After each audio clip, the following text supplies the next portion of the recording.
Bismillahirrahmanirrahim. Assalamualaikum warahmatullahi wabarakatuh. Kembali lagi bersama saya Muhammad Ilham, NIM 2003 dari kelas PJKRB Angkatan 2020. Pada pertemuan kali ini, pada mata kuliah Pendidikan Kebugaran Jasmani, dosen pengampu Bapak Dr. Ahmad Adil MPD. Sebelum kita masuk ke materi, marilah kita berdoa sesuai dengan keyakinan kita masing-masing. Untuk itu, doa dimulai.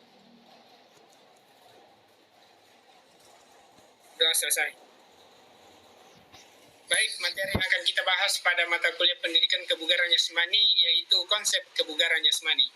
Pasti teman-teman semua bertanya, apa itu kebugaran jasmani? Kebugaran jasmani merupakan upaya tubuh dalam menyesuaikan diri dengan beban fisik yang diterima karena aktivitas sehari-hari tanpa merasa lelah yang berlebih. Mengenai definisi kebugaran jasmani, ada beberapa ahli yang mengemukakan pendapatnya. Di antaranya Sadoso Sumarjuno, Agus Mukholid, dan Gir Wijojo.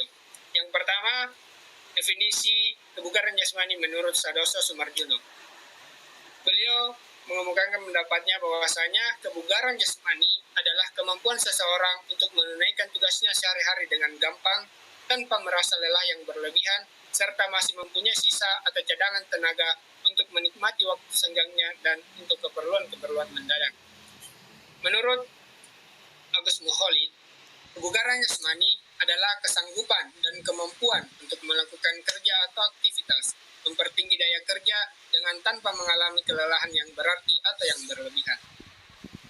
Selanjutnya, menurut Sumarjuno dan Gir Wijojo, mengenai kebugaran jasmani adalah kemampuan tubuh untuk menyesuaikan fungsi alat-alat tubuh dalam batas fisiologi terhadap keadaan lingkungan atau kerja fisik secara efisien tanpa lelah berlebih.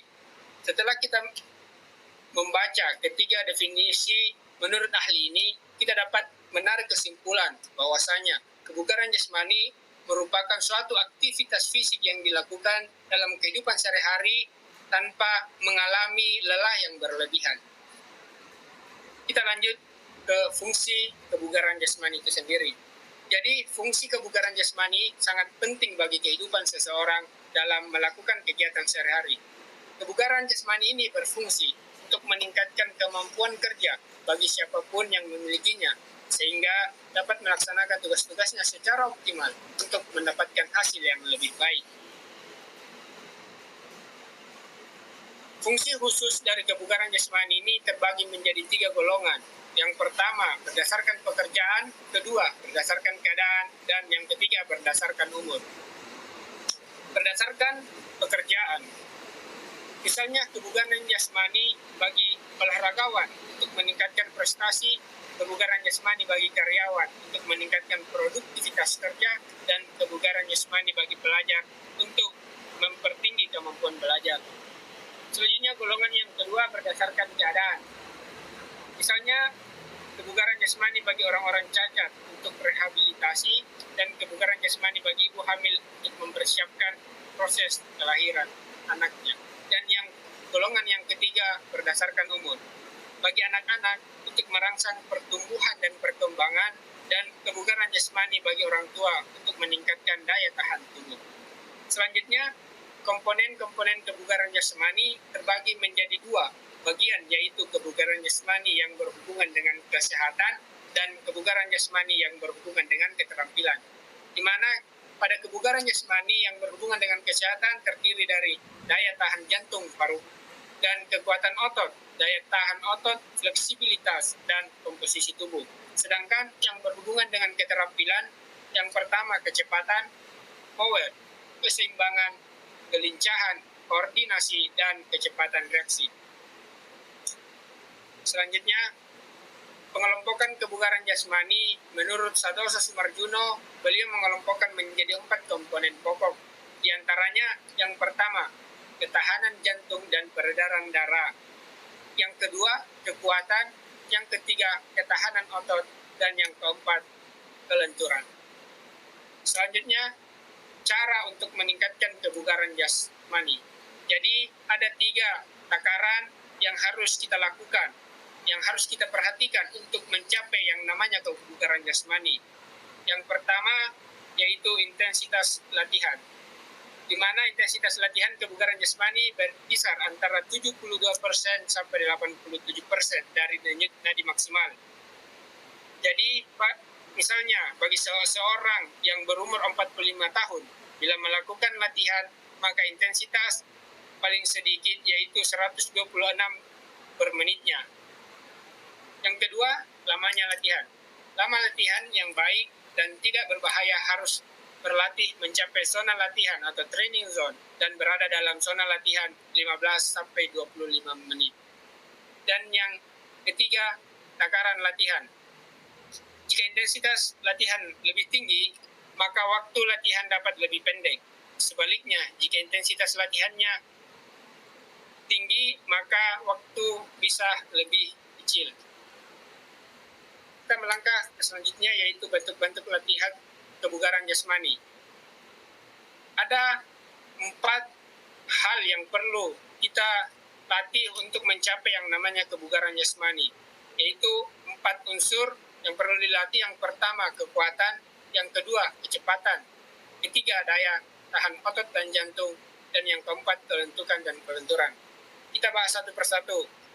Kekuatan. Kekuatan adalah kemampuan dan komponen kondisi fisik seseorang tentang kemampuannya dalam menggunakan otot yang dapat menerima beban sewaktu bekerja.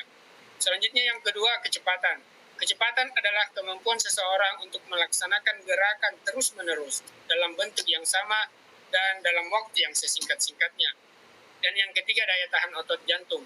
Daya tahan adalah kemampuan untuk bekerja atau berlatih dalam waktu yang lama tanpa mengalami kelelahan. Misalnya lari jarak jauh dan sebagainya.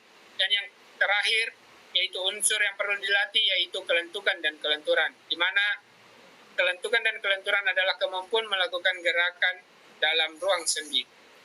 Selanjutnya yang perlu juga kita ketahui, alat ukur kebugaran jasmani seperti yang kita lihat pada slide kali ini, di mana ada 3 tahap untuk mengukur alat kebugaran jasmani. Yang pertama, kita bagi menjadi 3 tahap, yaitu untuk anak SD, SMP, dan SMA, di mana pada SD kita bagi 2, yaitu kelas 1, 2, dan 3. Rangkaian butir tesnya terdiri dari lari cepat 30 meter, angkat tubuh 30 detik, baring duduk 30 detik, dan loncat tegak, serta lari 600 meter. Yang kedua, kelas 4, 5, dan 6. Tesnya terdiri dari lari cepat 40 meter, angkat tubuh 30 detik, baring duduk 30 detik, loncat tegak, dan lari 600 meter. Untuk sekolah menengah pertama, alat ukurnya bisa kita lakukan dengan tes lari cepat 50 meter, angkat tubuh 30 detik untuk putri dan 60 detik untuk putra, baring duduk 60 detik, loncat tegak, lari jarak jauh 800 meter untuk putri dan 1000 meter untuk putra. Dan kebugaran jasmani untuk sekolah menengah atas, butir tesnya terdiri dari lari cepat 50 meter, angkat tubuh 30 detik untuk putri dan 60 detik untuk putra, baring duduk 60 detik, loncat tegak, lari jarak jauh 800 meter untuk putri dan 1000 meter untuk putra. Mungkin itu yang dapat saya sampaikan. Semoga teman-teman semua bisa memahami apa yang saya sampaikan. Terima kasih. Sebelum itu saya akan membacakan kesimpulannya, di mana kebugaran jasmani merupakan upaya tubuh dalam menyesuaikan diri dengan beban fisik yang diterima karena aktivitas sehari-hari tanpa merasa lelah berlebih. Di mana kebugaran jasmani ini berfungsi untuk meningkatkan kemampuan kerja bagi siapapun yang memilikinya, sehingga dapat melaksanakan tugas-tugasnya secara optimal untuk mendapatkan hasil yang lebih baik. Di mana untuk meningkatkan kebugaran, unsur yang perlu dilatih yaitu kekuatan, kecepatan, daya tahan otot jantung, paru-paru, kelentukan, dan kelenturan. Mungkin sekian dari saya. Sebelum kita mengakhiri, marilah kita berdoa sesuai dengan keyakinan kita masing-masing. Untuk itu, doa dimulai. Sudah selesai. Terima kasih. Wassalamualaikum warahmatullahi wabarakatuh. Salam olahraga.